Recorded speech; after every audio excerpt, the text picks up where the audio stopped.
Today we got some more actual history about the Creek War of 1813 and 1814. We'll hear what happened following the massacre at Fort Mims, where over 500 soldiers and civilians were killed. We'll be reading from this book, The Creek War of 1813 and 1814, by Henry S. Halbert and Timothy H. Ball. This book was published all the way back in 1895.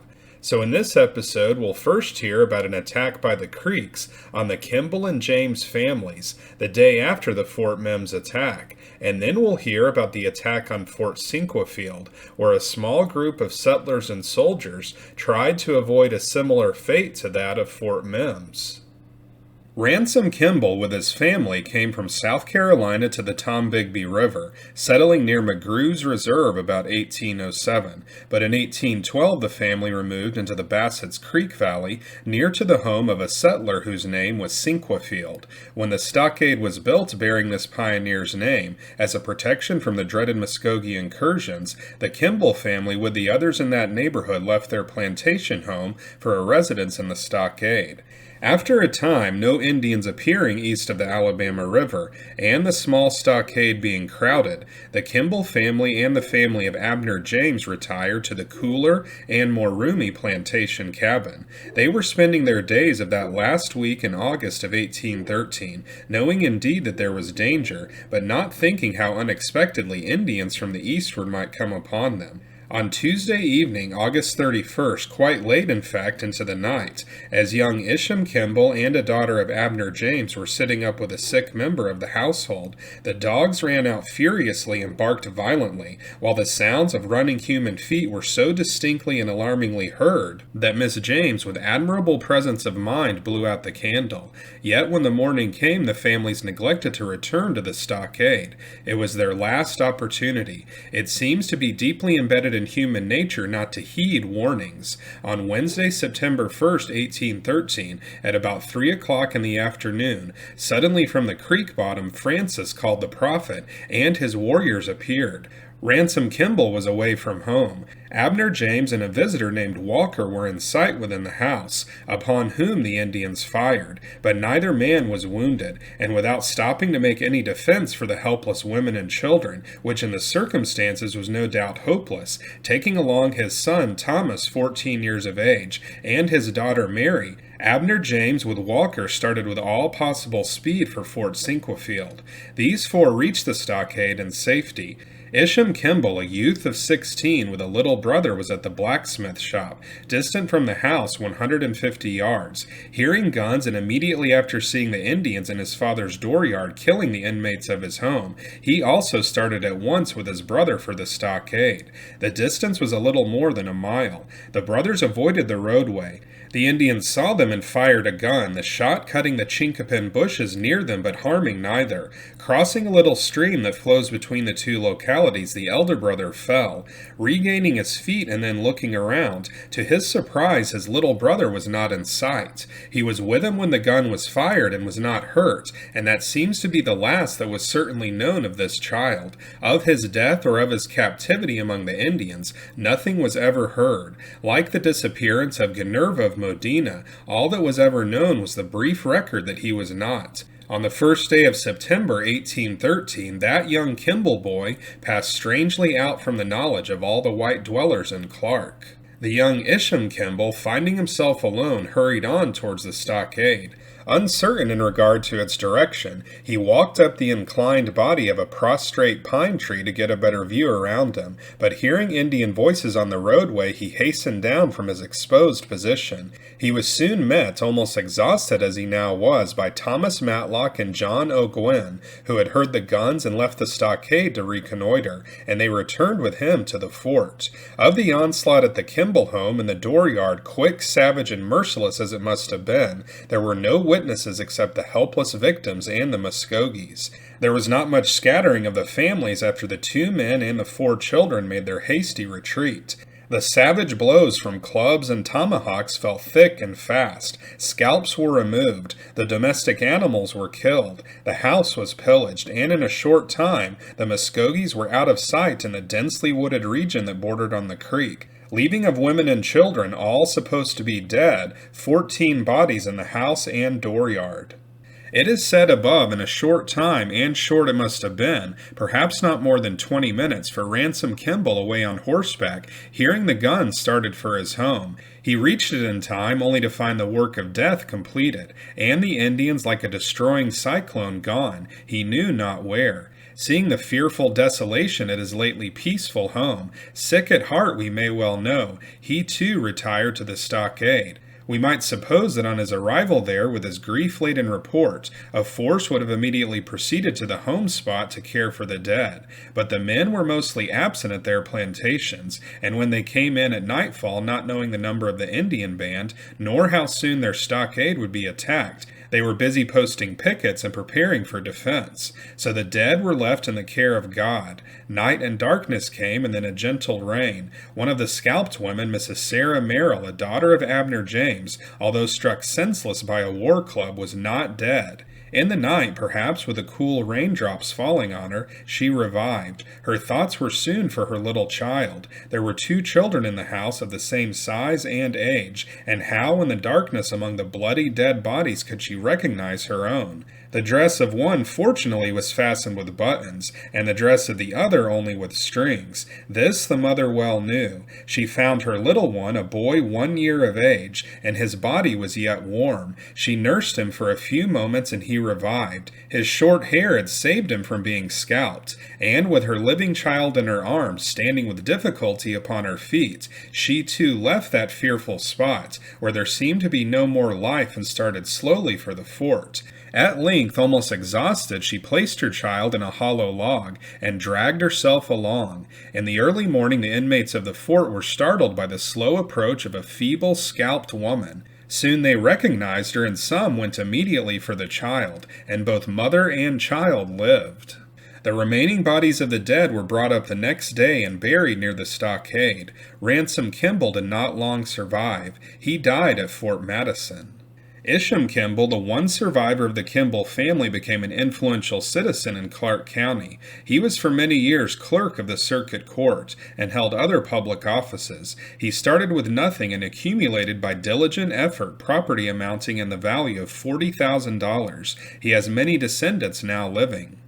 It was near sunset on the last day of August that the Tory Creek Nahi, who had been out on an excursion, returned to Fort Madison and informed the garrison of the downfall of Fort Mims and of the presence of a large body of Creek warriors in the fort under the prophet Francis. When this appalling news was heard, for a while the wildest panic prevailed. Some of the men grew deadly pale. Women and children shrieked with terror, and many feared that Fort Madison would soon experience the same fate as Fort Mims. When the panic had spent its force, the garrison betook themselves zealously to their duties, with the firm resolve to defend the post to the last. Nahi, who spent much of his time scouting, some days afterwards reported to Captain Dale that about the time of the massacre at Fort Mims, Francis and his warriors camped one night in the Wolf's Den, a large deep ravine at the head of Cedar Creek some 3 miles east of Fort Madison. Thence the Creek warriors moved northward, and on the middle of the afternoon of the 1st of September they committed the atrocious massacre on Bassett's Creek of the Kimble and James families. When Colonel Carson at Fort Madison heard of this massacre, he sent early the next morning, the 2nd of September, 11 mounted men, under Lieutenant James Bailey, armed with rifles, muskets, and holster pistols, up to Fort Sinquefield to assist in burying the dead, and to learn the number of the Indians. John Woods, Isaac Hayden, and James Smith were of Bailey's party. There were about 15 arms-bearing men in Fort Sinquefield. The inmates were mostly the families of the settlers on Bassett's Creek. Among these was an aged man named Charles Phillips, who had a large family of children, several married, among them Charles Phillips, Jr. In addition to the white families, there were also a few friendly Creeks, or as they were called in the language of the times, Tory Creeks, who had taken refuge in the fort. Upon the arrival of Lieutenant Bailey's party, as has been stated, some of the garrison went with him and his soldiers out to ransom Kimble's house, and brought back in an ox cart the 12 bodies of the slain. On the east side of the present Grove Hill Road, about 70 yards southeast of the fort, the graves were dug for the dead. It was now about 11 o'clock, and a large portion of the people were out at the graves attending the burial. About this time, Mrs. Sarah Phillips, the wife of Charles Phillips, Jr., with 2 or 3 other women, took a bucket apiece and went down to the spring to bring some water. Several women were already at the spring, busily engaged in washing. A small guard had been detailed for the protection of these women, but instead of accompanying the women down to the spring, the guard only went halfway down the hill. There seated themselves on a log, and engaged in idle conversation. The burial services were now drawing to a close. At this time, the elder Charles Phillips and Isham Kimble were sitting in front of the gateway, which was on the west line of the picketing near the southwest corner, and conversing about the massacre, when Phillips, happening to look towards the south, saw what he supposed to be a flock of wild turkeys coming towards the fort. Phillips called the attention of Kimble to them, remarking, "Look yonder, what a fine gang of turkeys!" But the younger eyes of his companions saw at once that the supposed turkeys were a large band of Creek warriors advancing in a stooping position towards the fort. In an instant the shout of alarm was given, and all were told to run into the fort. The party still lingering at the grave rushed to the gate, the men seizing the smaller children and bearing them in their arms. The guard on the log also rushed into the place of refuge. The women at the spring, who had just finished their washing, heard the warning shouts and began to flee for dear life up the hill to the fort. As soon as the alarm was given, the Indians straightened themselves up and began to run forward with lightning speed so as to cut off the entrance of the burial party into the fort. They were about 100 in number, armed with guns, tomahawks, and war clubs, and were commanded by the prophet Francis. They were dressed in the usual Indian garb, their faces painted, their heads encircled with crowns or chaplets of upright turkey feathers, and many of them had a cow's tail tied on each arm, from shoulder to the wrist, the long hairs of the tail depending from the wrist. The Indians had run but a short distance when, seeing that they could not cut off the burial party, they saw then for the first time the women just beginning their flight from the spring. With appalling yells and the waving of cow-tails, they instantly whirled to the left and rushed down a hill to cut off the escape of the helpless females. To all human appearance, the escape of the women was hopeless, and an awful death stared them in the face as they strained every nerve in upward flight towards the gates. Closer and closer did the swift-footed Muskogees press upon them, and nearer did the savage war-whoop sound upon their ears. At this juncture of terror and confusion everywhere, Isaac Hayden suddenly conceived a bold and unique plan for the rescue of the women. Instantly leaping upon a horse, to the saddle of which was attached a pair of holster pistols, he cheered all the dogs in the fort, about 60 in number, and galloped down the hill with a fierce yelling pack upon the Indians. The Creek warriors, appalled by the onset of these new and savage foes, were compelled to halt and defend themselves for some moments against their savage fury. It was a singular encounter, the fierce brutes, some baying and others leaping on and throttling the red warriors. In the struggle some of the dogs were killed, and some were wounded. In the meantime, the daring Hayden was not inactive. Seeing one of the women hard pressed by an Indian, he galloped to her rescue with pistol in hand, and shot down the warrior dead in his tracks, just as he had his tomahawk poised to strike the fatal blow.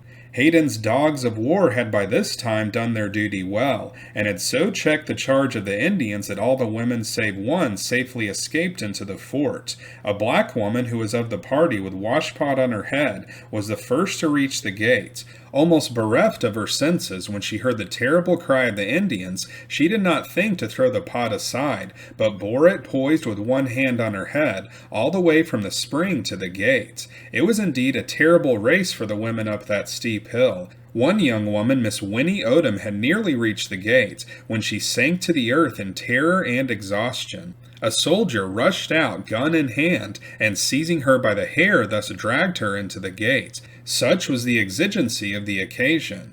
Mrs. Sarah Phillips was the unfortunate woman who failed to make her escape. Being in a delicate condition, she could not run fast, and so was soon left in the rear. 3 Indians, one of them a prophet, frightfully painted, sprang forward to intercept her flight. The prophet gave vent to the most unearthly screeching and yelling, at the same time waving aloft a cow's tail fastened to the end of a staff. The poor woman ran with all her might. She had reached about halfway to the fort when, weakened with terror, she fainted and fell. But for this, it was supposed that she might have made her escape. In a moment, one of the warriors reached the spot where she lay, sank his tomahawk into her head, tore off the reeking scalp, and otherwise mutilated her person. It seems that Mrs. Phillips was slain just before Hayden had shot down the warrior mentioned above. The daring Hayden in his generous rescue had done all that man could do. His task now over for a moment, as he afterwards confessed, he was greatly bewildered as to what to do next, whether to dash off into the woods or rush back into the fort. All at once, yielding to some strange impulse, he put his horse to the top of his speed and galloped entirely around the fort back to the front, and then dashed through the gates. The good horse had just cleared the gateway and was safe in the fort when he fell to the earth, creased through the neck by a Creek bullet. It was an hour before he recovered and rose to his feet. Hayden, the bold rider, had run a narrow risk. Many a rifle had been fired at him, and 5 bullet holes were counted in his clothes. The gate was now closed. The Indians then surrounded the stockade on all sides, but the main body massed themselves on the south, and the siege began in earnest. On the outside were still the faithful dogs, to whose furious onslaught on the Creek warriors the women were indebted for their safety. They now became frightened at the uproar of battle, and all fled, panic-stricken, to the neighboring forest, and with but few exceptions were never afterwards recovered by their owners. The furious fire which was opened by the Creek warriors upon the stockade was vigorously returned. The garrison, numbering soldiers and citizens all told, about 30 men, were resolved to defend the post to the last. That very morning they had heard of the terrible downfall of Fort Mims, and they were resolved, if it could be averted by human bravery, that no such fate should befall Fort Sinkafeld. A little incident occurring at the very outset gave the Indians great hopes of winning an easy prize. James Short, one of the citizens, was among the first to fire upon the besiegers. His gun, it seems, had been loaded a long time, and the powder was probably in a damp condition. As he fired it off, the gun gave a long, sputtering fire. The Creeks noticed this and shouted to each other in exulting glee, "They are almost out of powder!" This exclamation, which was either in the Muskogee or the Alabama tongue, was interpreted by one of the Tory Creeks to the garrison, some of whom shouted back defiantly in reply, "Come on then, and we will show you whether we are almost out of powder." A well-directed fire accordingly undeceived the Indians and checked their nearer approach. It was perhaps at this time that one of the pursuers of Mrs. Phillips, the prophet, was slain. He had approached near the gate and began to leap to and fro near a tree, sometimes behind it, sometimes beside it, in full view of the garrison, all the time waving his cow tail and encouraging his warriors, when a bullet from the fort ended his prophetic career forever. In the garrison at the beginning of the fight there was great excitement among the women and children, who screamed and shrieked in their terror. Some of the men thereupon went among them and succeeded in pacifying them, telling them not to be afraid, that they would certainly drive off the Indians. The women and children were placed in the lower story of the blockhouse, where some of the women busied themselves in molding bullets. During all this time a continuous fire was kept up by both parties. The men had taken positions at the various portholes of the stockade, and some in the blockhouse. The Indians took their positions behind trees and stumps, and quite a number behind Sinkafeld's abandoned log cabin, which stood about 75 yards to the south. Others were in more exposed places. These latter would rise from the earth, deliver their fire, then throwing themselves again on the ground, and while reloading would roll to and fro, keeping their bodies in constant motion so as to baffle the aim of the marksmen in the garrison. The Indians all fought with great bravery. If one was killed or badly wounded, his companions dragged him off the field, back to the rear, as it was a custom of the Creeks never to permit an enemy to get possession of the bodies of their slain warriors, if it were possible to prevent it. Those behind Sinkafeld's house would come to the corners of the house, and there deliver their fire. One warrior even ventured into the house and was there slain by a bullet that came through a crack, and for several years after could be seen the stain of his blood upon the puncheon floor. Another warrior had his arm broken not far from Sinkefeld's log house, and after making some vain efforts to reload his rifle with one arm, he retreated behind the house. Word was accordingly spread among the garrison to watch for him and for 2 or 3 to keep their fire in reserve for him. As was expected, it was not long before the crippled warrior attempted to retreat, when the sure aim of these marksmen stretched him lifeless upon the earth, but some of his companions succeeded in dragging his body off the field. The post assigned to James Smith, Stephen Lacy, and a few others, who were all fine marksmen, was in the upper story of the blockhouse, whence they poured a destructive fire upon the Indians. Whilst these men were thus busily engaged, Mrs. Lacy and Mrs. Thomas Phillips, for some purpose, came up from below. The attention of Lacy at this time was directed to a large pine tree about 75 yards to the south, behind which were posted several warriors. Lacy fired at this party several times. At last he shot one down, and turning to his comrades he exultingly exclaimed, "I have turned over one of the redskins." A few moments afterwards, whilst peering through the porthole preparatory to another fire, the brave man fell backward at the feet of his wife, who happened to be standing behind him. He had received his death wound, a rifle ball passing through his neck. The men present, instantly realizing that any loud wailings of grief would give encouragement to the Creek warriors, if heard by them, cautioned Mrs. Lacy to control herself and give vent to no noisy exclamations. They wished to keep the Creeks ignorant of the fact that many of the garrison were slain. The poor woman, though suffering an agony of grief over her husband, heeded their admonition. As the dying man lay upon the floor, the blood gushed in torrents from his fatal wound, and through a crack poured down upon the floor of the story beneath, where were huddled together the women and children. An awful sight to eyes unused to the carnage of war. It seems that the party behind the tree had at last observed the particular porthole from which Lacy had sent so many messengers of death, and concentrating their fire upon it, one fatal bullet did its sure work. Lacy's comrades stated that the ball came from the very tree behind which this party of warriors was concealed. Lacy was the only man killed in the fort. He was a good, upright citizen and lived about 2 miles north of Fort Sinkefield.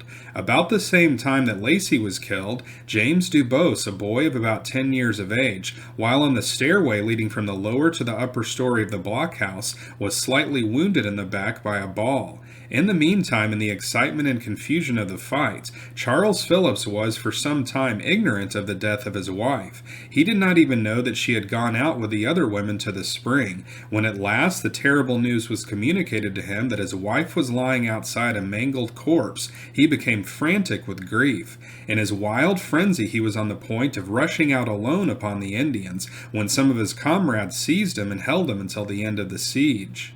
The fight at Fort Sinkefeld began about midday and lasted for about 2 hours, John Woods firing the last shot at the enemy. At the very close of the fight, he saw a warrior partially concealed behind a stump.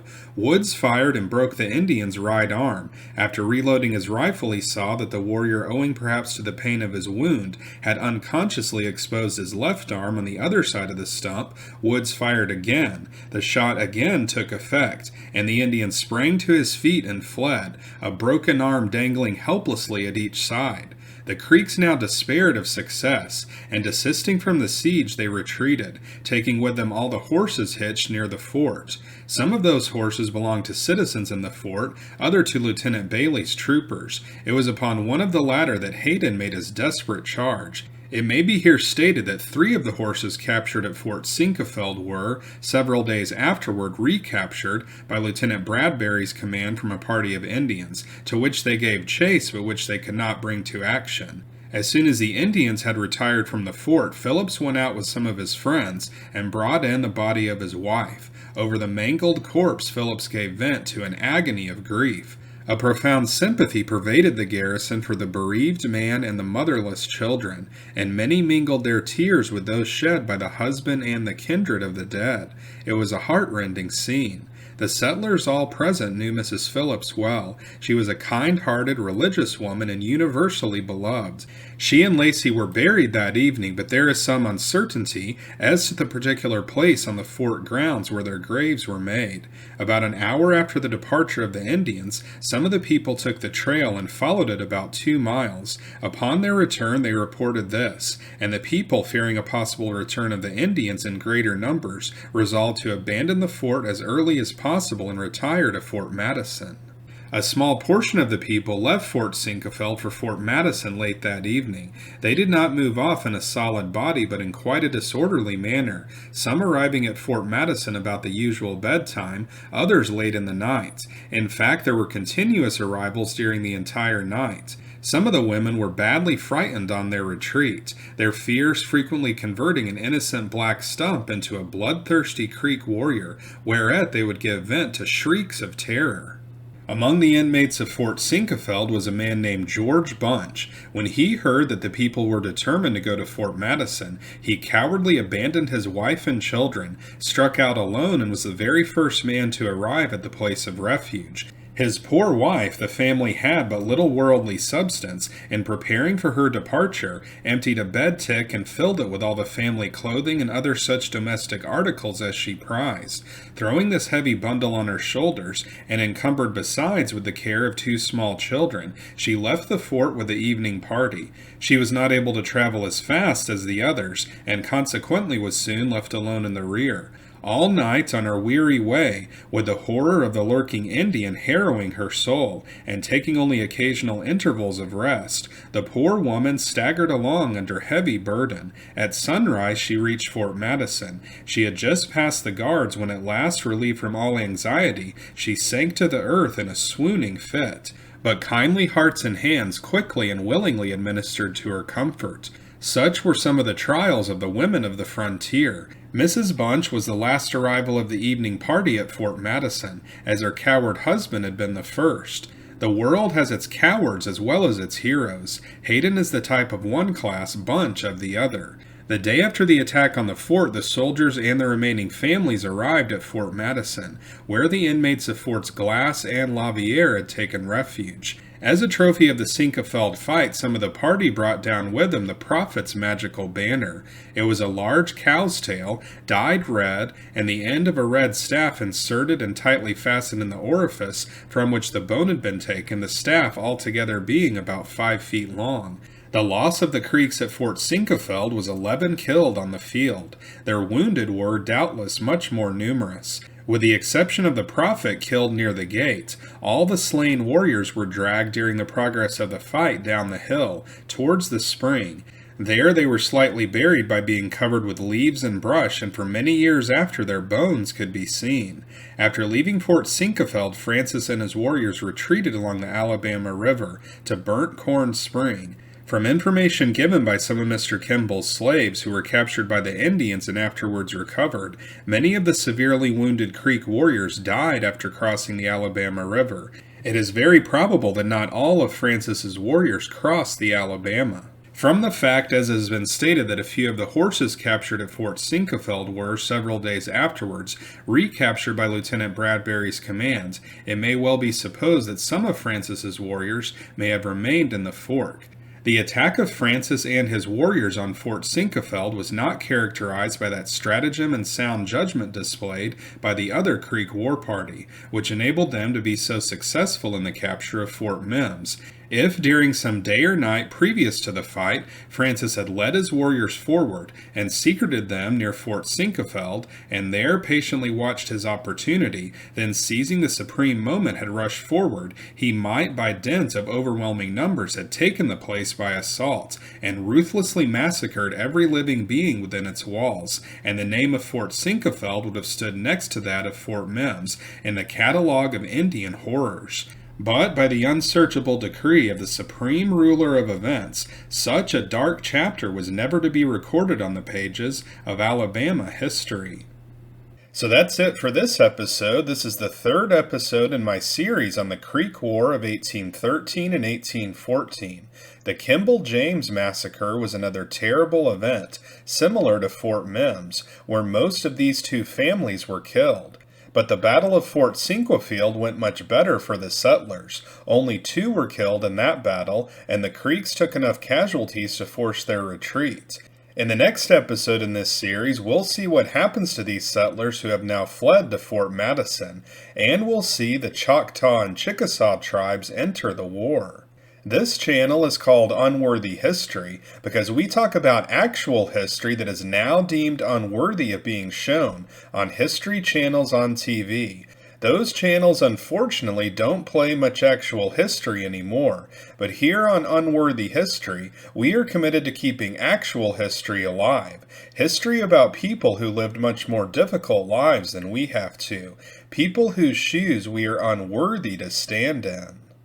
So if you want to see more episodes like this, then be sure to like and subscribe, and we'll see you next time on Unworthy History.